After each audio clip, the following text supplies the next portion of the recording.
The time is 4:30 on your Thursday. This is WKYT This Morning. With Donald Trump being elected the next president of the United States, protests have started breaking out around the country. We'll show you what people are saying and why they're doing this coming up. And the same thing is happening right here in Kentucky. Students at UK's campus also held a protest. You'll hear from a protester about why UK students are doing this. And police are looking for suspects in a home invasion and attempted burglary in the same neighborhood. You'll hear from a man who found something that was taken during one of those crimes. That and your weather forecast. It's a chilly morning coming up on WKYT This Morning.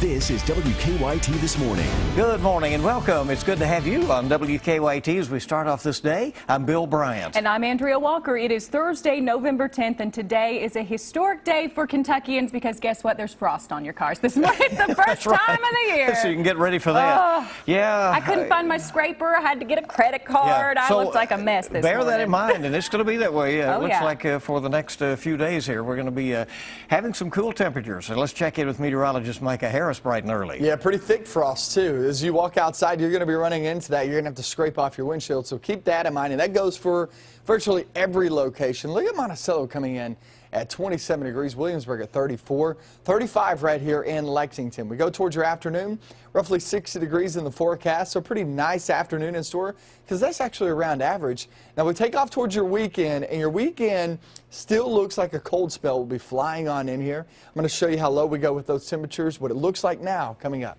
And we'll get right to the news this morning. That would be Go me. right ahead. After a historic end to a long campaign, Republican Donald Trump has been elected the 45th president of the United States. He will take office in January. January 20th, but many people around the country are not happy about it. Thousands of people around the nation have been protesting the election results. Jamie Yukas has the latest on the change of power. Demonstrators lit candles in front of the house President-elect Donald Trump will occupy come January 20th. In Chicago, protesters were despondent. This is a mistake, and I need to show up and show my solidarity. There was anger in Austin, Texas, and marches in Los Angeles and New York.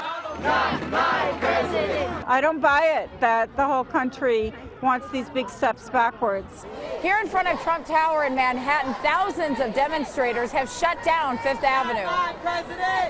Trump supporters say the country needs to come together. I want them to give him a chance because they're going to see he's going to make a change, and we need it desperately. Trump has been working with his transition team and will begin the handoff process Thursday when he meets with President Obama in the Oval Office. President Obama said he instructed his staff to prepare the way for Trump. The peaceful transition of power is one of the hallmarks of our democracy. In her concession speech, Democrat Hillary Clinton called for unity. Donald Trump is going to be our president. We owe him an open mind and the chance to lead. Trump will be only the 5th president in history to win the White House while losing the popular vote. Jamie Yukas, CBS News, New York. Well, President Obama and President-elect Trump will be meeting later today. First Lady Michelle Obama will meet with Melania Trump as part of the welcoming of the Trump family to the White House. And after a hard-fought battle, not everyone is happy with the results. Back here at home, the University of Kentucky held a protest. Students at UK held the protest last night outside the Patterson Office Tower on campus. Students say they just want their voices to be heard. With the results and a lot of people feeling, uncomfortable, people feeling terrified, and people feeling like they don't belong here, we wanted to make sure that we got everybody out here, specifically minority students, but also anybody else who maybe feel uncomfortable out here, just to let them know that, that they're not alone and that other people feel the same way they do, and that just to make sure that they have a safe place and to make sure that everybody has a good head on their shoulders at the moment. Other protests around the country included Oakland, California, and Portland, Oregon. Donald Trump earned nearly 2/3 of Kentucky's vote, easily winning the state's 8 electoral votes. That also led to big wins for other Republicans at the state level. The GOP won control of the state House for the first time since 1921. Republicans now will lead both of Kentucky's legislative chambers. Democratic House Speaker Greg Stumbo was among those who lost his seat on Tuesday night. Republican Jeff Hoover expected to be the next House Speaker. He says Kentucky Republicans have been waiting for this moment for a long time. It's a big challenge. We're ready for it. The people want things done differently. They want a different tone, and we're ready to lead in that effort. Republicans say Kentuckians will see more cooperation among lawmakers now that the GOP controls both the House and Senate. For a full list of results from the election and ongoing stories, go to our website, WKYT.com.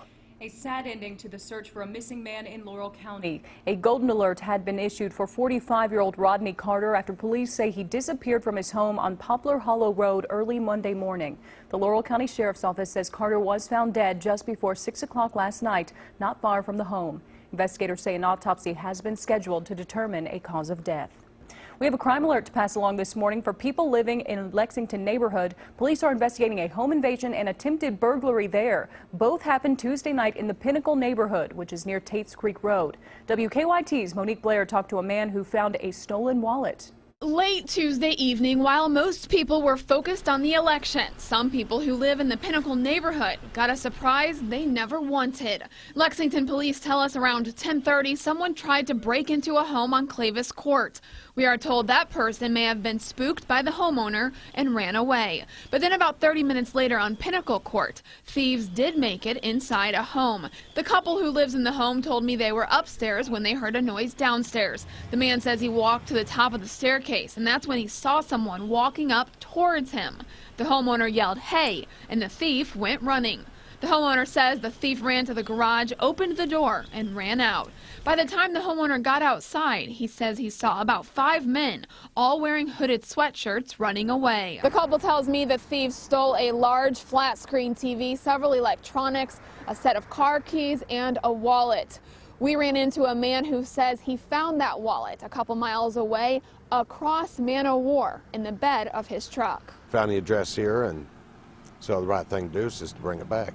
John Chenault says the wallet seemed to have all of its contents inside, but the cash was missing. But I'm happy to know that they got it back and they didn't get in the wrong hands. The couple tells me the thieves got in through a window that was not locked, so this should serve as a warning to others to always lock up.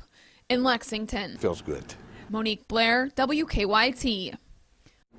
The president of the Homeowners Association says there has also been a rash of car thefts in the area over the past 2 weeks. Right now, police say they do not have any information about possible suspects. Time this morning is 4:37. It's a chilly start to your Thursday. Hey, we're glad you are right here with us on WKYT this morning, and we're just getting started. When we come back, Coach John Calipari has a special honor this season of coaching his son, Brad. We sat down with Coach Cal and his wife, Ellen, to talk about what it means to have their son play for the Kentucky Wildcats. That story is coming up right after Micah's forecast. And we have the 30s outside early this morning, and you know what? It actually gets much colder than that for your weekend. We're going to go over these chilly days coming up next. Now, your hour-by-hour forecast with meteorologist Micah Harris. We're still looking at that frost advisory in effect until 9 a.m.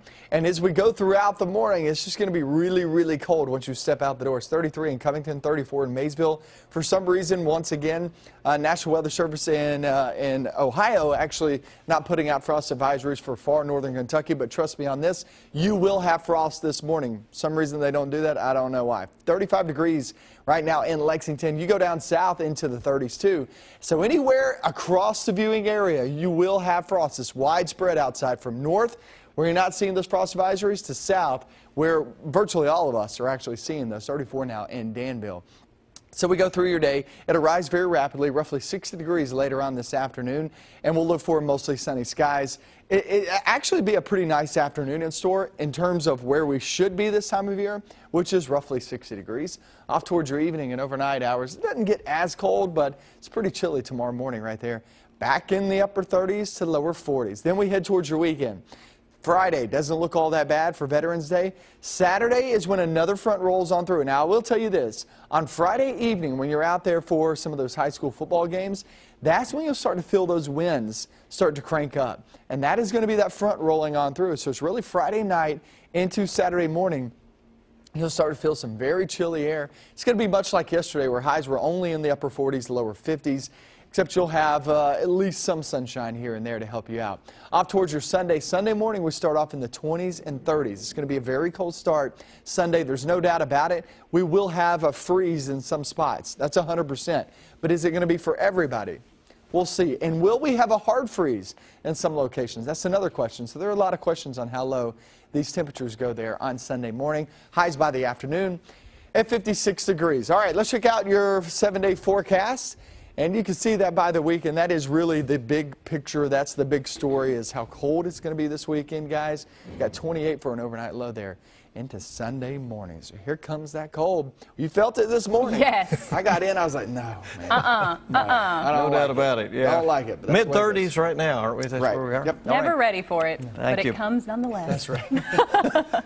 Oh, well, spring will get here. 4:43 now. Kentucky basketball is known as a family, and this season takes on a whole new meaning for Coach John Calipari. That's because his son Brad is now on the team. WKYT's Jennifer Palumbo talked to UK walk-ons' proud parents in this week's WKYT exclusive.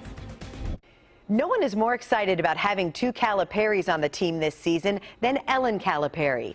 But she and her husband know it won't be easy. John Calipari's 8th season at the University of Kentucky is the first time one of his cats is also a Calipari. You'll now find Ellen Calipari wearing Brad's jersey and cheering him on at games. She's proud and protective of her youngest child. You worry about the judgment and, you know, what he's going to have to deal with. It's going to be hard for him. Matter of fact, his sisters didn't think this was a smart idea based on the fact of what they lived through, but it's what he wanted. It was a hard decision. It wasn't an easy decision. It wasn't a given. What if someone talks about your son? I'm on it. I said, if you don't see me during the game sitting in my seat, I had to go choke somebody. I'm after him. What if you don't feel like he's getting to play enough? She already told me he's playing, you'll see. I have to change the locks. He can make some shots. And his sisters are saying, you know, they're really happy right now that people can see what we knew he was capable of. Right, he's a pretty good player, He's really good. There is nobody working harder on this team than my son. Was the tattoo a surprise? Oh, jeez. What do you think of the tattoo? Oh, jeez. No, it was a surprise. Boy, did I get an earful on that one, because I didn't know either. No, he went for the, I'll see if I can get forgiveness instead of permission.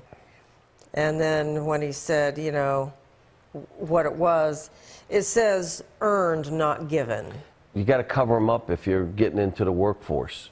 You can't have it coming up your neck over your ear. I mean, it's just what it is. Now, when you make it, you could tattoo your eyes shut. But when you're trying to make it, yeah, you can have a tattoo if that's what you choose. John Calipari says he expects to be coaching at Kentucky at least another 4 years. After 30 years of marriage, he and Ellen make a good team for their 3 children and their basketball players. I'm glad to be a part of it. And like you said, it does keep you young. I don't know. You get to know their personalities. They're fun to be around. If we can continue to put 4 to 5 NBA players in the NBA a year and still win and still do what we're doing, I'm excited about coaching every day. I am. If it ever gets to where I'm not excited, I won't do it. Coach Cal is very excited about this season and hopes he can give Big Blue Nation what they want more than anything, a 9th national title. Jennifer Palumbo, WKYT. Kentucky tips off the regular season tomorrow night against Stephen F. Austin in Rupp Arena. You can watch Jennifer's entire interview with the Caliparis right now on WKYT.com. Aren't they a great couple? That was fun, you know, to you could just get see inside them playing the dynamic. Yeah, they're funny. No, he's going to play. Oh, yeah. Well, but he does. He'll do all right. 4:47 the time on WKYT this morning. We have a lot more to tell you about on your Thursday, rolling toward the weekend now. Still ahead, a Laurel County town has a new city councilman, but he's only 19 years old. After the break, we talked with the teenager on what it was like to win and how he ran his campaign at such a young age. Good morning. Welcome back in. WKYT this morning on the air at 4:50, and we're glad you're up and at it. It is a chilly one out there, and you may have to do a little scraping. Yes, be prepared when you head outside, my friends. And police at the University of Kentucky are investigating a sexual assault report on campus. They say 2 female students were assaulted in a residence hall room. UK police have since issued a crime bulletin. They say the suspect is a male student that both the victims know. Students we talked to on campus say this is a frightening crime. I will make sure that whoever I surround myself with, I can trust them, and I feel like there's nothing I have to second guess about them. UK police say the assaults happened Monday night. They say they received the report yesterday, then issued the crime bulletin. A Tates Creek High School student who police say brought a gun to school has now been charged. The principal says a Lexington police officer brought the student to school yesterday, even though he claimed that he was not planning on going to school. Once there, investigators say a counselor saw the student trying to hide the gun. They say it was not loaded. Investigators say the student claimed he had the gun because of problems at home. He has been charged with possession of a weapon on school property. This is the second time in the last week that a gun has been found at Tates Creek High School. The state is now receiving some federal help for a wildfire in eastern Kentucky. FEMA says it will reimburse costs to Kentucky for fighting the Eagle's Nest fire in Breathitt County. The money can be used for labor, equipment, and supplies needed to fight the fire, which started on Wednesday night. Investigators say it burned more than 2,000 acres. They say some of the land that is privately owned and some of it is owned by the state. Hard work paid off for a young man running for a seat on the London City Council. He received the most votes of all of the candidates, and get this, he is only 19 years old. WKYT's Garrett Weimer talked to him about how he organized a successful campaign. Perhaps Noah White was an unlikely candidate. Sometimes they'd say, you know, aren't you a little young to run for city council? And I'd say, well, yes, I am. I said, I'm young, but I'm working for it. I'm working hard because I want to serve you. You may have seen his signs around town, but White says he didn't expect to win. Not only did he win a seat on London City Council, he was the top vote getter in the race. I'm amazed. I'm extremely humbled by the whole experience. I was not expecting that at all. It wasn't just signs, but some good old-fashioned shoe leather politics that helped White get his name out to voters here. He says he worked hard to knock on every door in London city limits. And I did just that. Wore out a couple of pairs of shoes. Pretty cool. He also used social media. Noah will fight to cut taxes. White, who runs a video production company, made his own campaign ads to post on Facebook. I want to be a public servant. I think there's a big difference between being a politician and being a public servant. He's getting an early start at it. White won't be 35 for another 16 years, but people keep asking whether he'll run for president. The answer comes with a bit of a twist. I don't know if I want that job. And they said, but you already live at the White House. And that cracked me up. I thought that was funny. All jokes aside, White says he's ready to get to work on city council. In London, Garrett Weimer, WKYT. I love that kid. I think we were just like, we need to write that name down right now and see where he goes, because I see big things in his future. I see a future Kentucky Newsmakers guest. Hey, yeah, what about if you're hearing it, hear it here. All right, our time this morning is 4:54, and coming up, we'll have a look at some of the stories we're working on for you this morning. And we'll have another look at your morning forecast coming right up. Good morning. Welcome back in. 4:57 now on WKYT this morning. And now it's time to take a look at some of the stories we are working on for you this morning. Coming up, we'll have much more on the protests around the country and here at home in Kentucky. Both UK and Western Kentucky University had protests last night. We'll show you how peaceful the protests were, whether any arrests were made. That's coming up. And it is a chilly morning. There's going to be some frost on your cars when you step outside. I hate to tell you. Right. We're in the mid-30s out there right now. Thursday's looking pretty good with that sunshine. Let's check in with Micah. Yeah, you're going to have to scrape off that frost early this morning. It might take you a few extra minutes, so keep that in mind. 37 right now in Lexington. We're in 30s everywhere you look, and even some locations. Look at Monticello coming in at 27 degrees. We get into your afternoon, roughly 60 degrees. Actually not all that bad. But we get much colder for your weekend. I'll have that coming up.